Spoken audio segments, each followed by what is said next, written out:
Hello మామ, ఇది మీకు తెలుసా? పాకిస్తాన్ ప్లేయర్సు అలిగారంట. అవును, మీరు విన్నది నిజమే. పాకిస్తాన్ ప్లేయర్సు బాగా అలిగారంట ఇండియా ప్లేయర్స్ మీద. ఎందుకంటే అంత దారుణంగా మ్యాచ్ ఓడిపోయిన తర్వాత అట్లీస్ట్ కాంప్లిమెంట్గా మన వాళ్ళు హ్యాండ్ షేక్ చేయలేదని పాకిస్తాన్ వాళ్ళు బాగా అలిగారంట. ఆ అలకతో ఐసీసీ వాళ్ళ దగ్గరికి వెళ్ళి, మేము హట్ అయ్యాము, ఇండియా వాళ్ళు మాకు రెస్పెక్ట్ ఇవ్వట్లేదు, ఎందుకైనా మమ్మల్ని ఆడడానికి పిలిచారు అని చెప్పేసి ఐసీసీ వాళ్ళ దగ్గరికి వెళ్ళి పాకిస్తాన్ వాళ్ళు ఏడవడం మొదలుపెట్టారంట.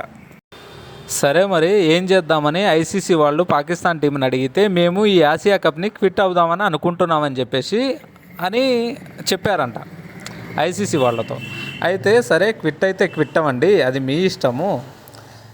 క్విట్ అయ్యే ముందు మేము మీకు వేరే టీమ్స్తో చేసిన షెడ్యూల్స్ ప్రకారం, అక్కడ వెన్యూ ప్రకారం, ఆ గ్రౌండ్కి మేము ఇచ్చిన కాస్ట్ అవన్నీ దాని ప్రకారం చూసుకుంటే ఒక 250 కోట్ల ఫైన్ కట్టేసి మీరు ఇక్కడ నుండి క్విట్ అవ్వచ్చు, మాకు ఎటువంటి అభ్యంతరం లేదని చెప్పేసి ఐసీసీ పాకిస్తాన్ టీం మీద బాంబు పేల్చడం జరిగింది.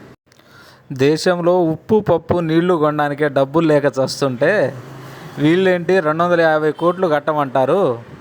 సరే, పోతే పోయింది, తొక్కలో పరువు అని షెడ్యూల్ ప్రకారం యూఏఈతో మ్యాచ్ ఆడడానికి పాకిస్తాన్ సిద్ధం అవ్వడం జరిగింది. అయితే దీంట్లో తెలుసుకోవాల్సింది ఏంటంటే, ముళ్ళొచ్చి ఆకు అంటే పాకు మీద పడ్డా, పాకు వచ్చి ముళ్ళు మీద పడ్డా చిరిగేది ఆకే చిరుగుతుంది. ఎటువంటి ప్రాబ్లం ఇండియాకు ఉండదు. ఎందుకంటే హయ్యెస్ట్గా ఐసీసీకి పేమెంట్ చేసేది బీసీసీఐ.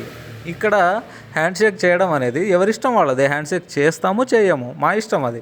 అలాంటి దానికి మీరు అలిగి ఐసీసీ వాళ్ళ దగ్గరికి పోయి కంప్లైంట్ ఇస్తే వాళ్ళు మీకు చాలా పెద్ద సర్ప్రైజ్ ఇవ్వడం చాలా మంచిది జరిగింది.